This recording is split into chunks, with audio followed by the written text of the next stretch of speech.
This is the very first episode of the Leader by Design podcast.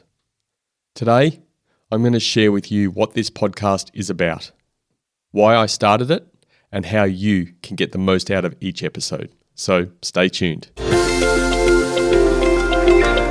G'day, I'm Brendan Rogers.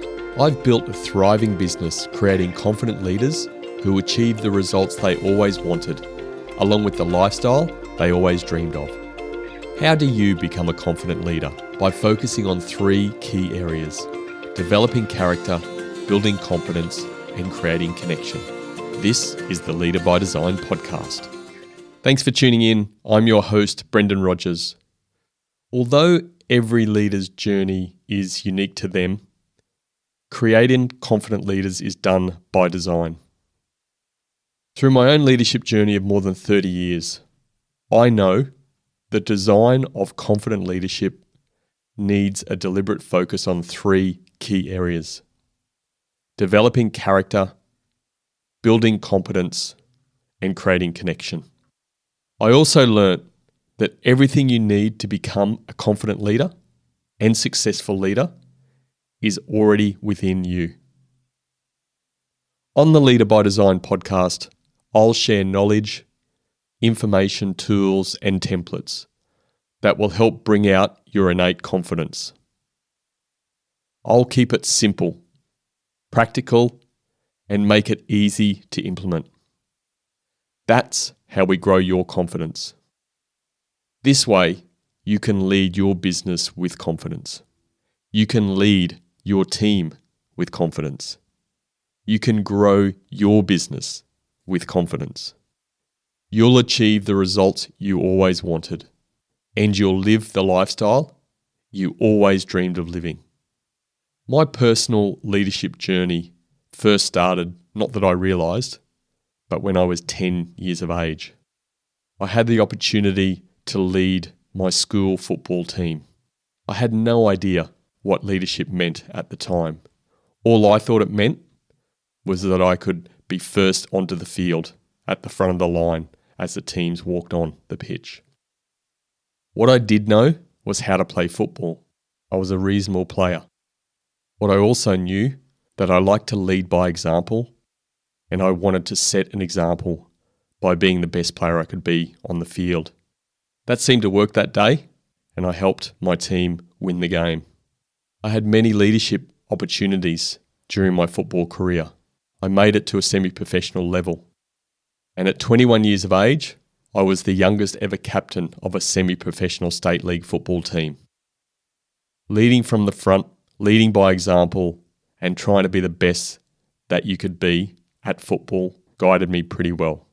But my journey from sporting leader to business leader, unfortunately, wasn't that smooth sailing. I had the opportunity to lead my first business team in 2001 at the tender age of 24. I was already a father, but I'd never led an organisational team.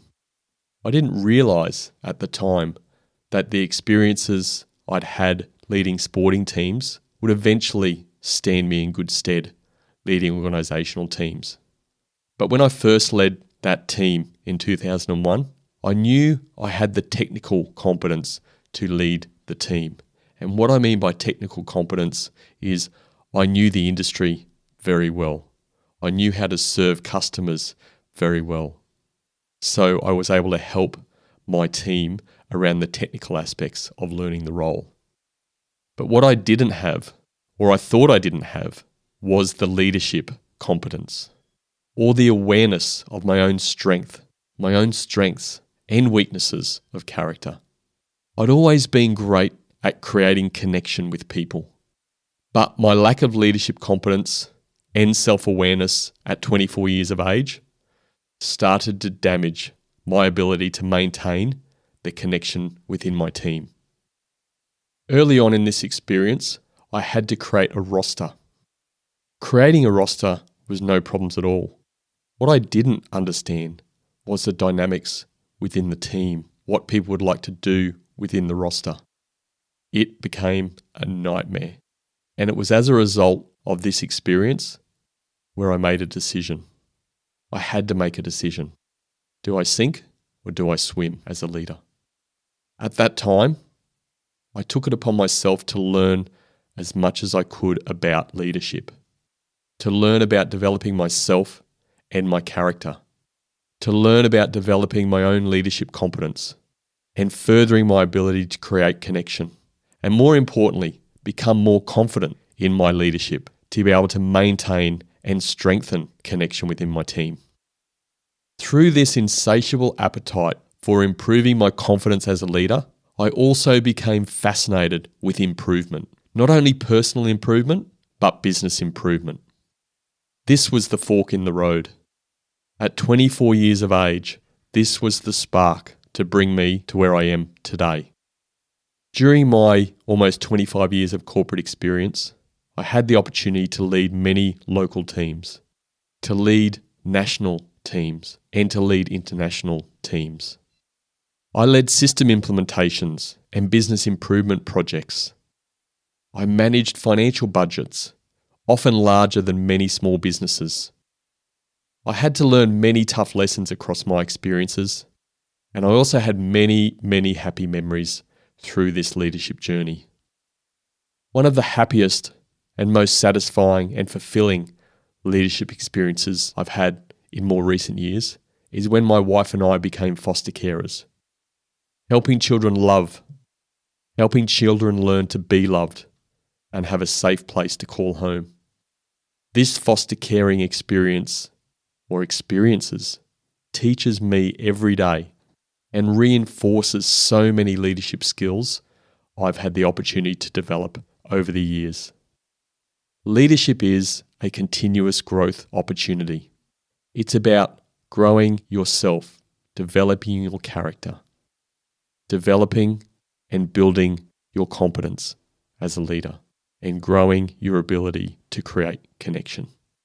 If you have a continuous improvement mindset, then you too can and will become a more confident leader. This podcast, the Leader by Design podcast, has been mulling in my head for about 12 months now. I have 2 other podcasts. The first one I started in February, March 2020, just before the pandemic started. It's called Culture of Leadership.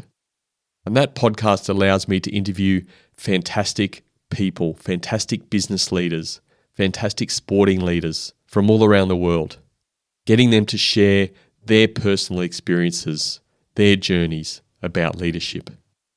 At the end of that show, I share my 3 key takeaways from the conversation I've had with that particular leader. The other show that I have is called My Worst Leadership Moment.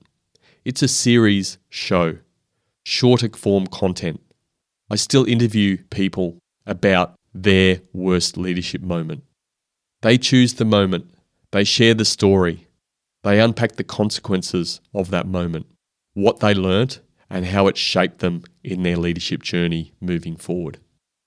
Series 1 releases in February 2024, and there'll be many more series of that to come. But the thing is, neither of those shows allow me to dive fully into what I know about leadership, what I've learnt, and how I apply leadership and business growth principles. I had to start Leader by Design to give me this place. Some of you will like my style, and others won't. It won't resonate with you. And that's okay. There's plenty of fantastic stuff out there on leadership development and to grow your business.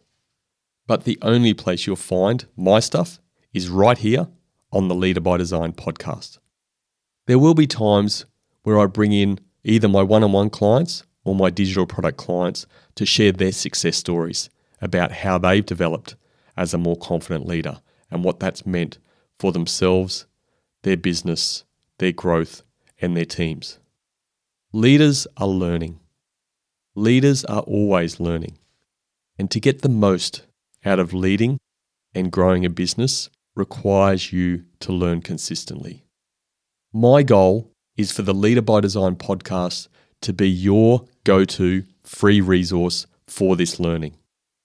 Always remember, the most critical element of learning is your ability to take action. From every single episode, I'll challenge you to take action. Taking action every day is the only way you'll become a more confident leader. You have to try things. In the spirit of taking action, here's 3 actions I'd love you to take right now. The first action, follow the podcast on your favorite podcast platform. The second action, share the show with another small business owner. Add value to them through sharing the Leader by Design podcast. These 2 actions alone will really help us scale our impact. So I want to say a big thank you. I did say 3 actions. Your final action is to check out episode 2 of the Leader by Design podcast. I can't wait to see you in the next episode. In the hybrid working world, I've seen too many business owners and their businesses suffer because of poor performing employees, leading to below average results. If you want to improve your employees' performance to deliver consistent results for your business, you have to master one-on-one meetings. The doors to our Master One-on-One Meetings training program are opening soon. I'll teach you how to improve employee performance and deliver consistent results using one-on-one meetings. To be one of the first people notified when the doors open, go to leaderbydesign.au/waitlist. Don't wait, sign up now.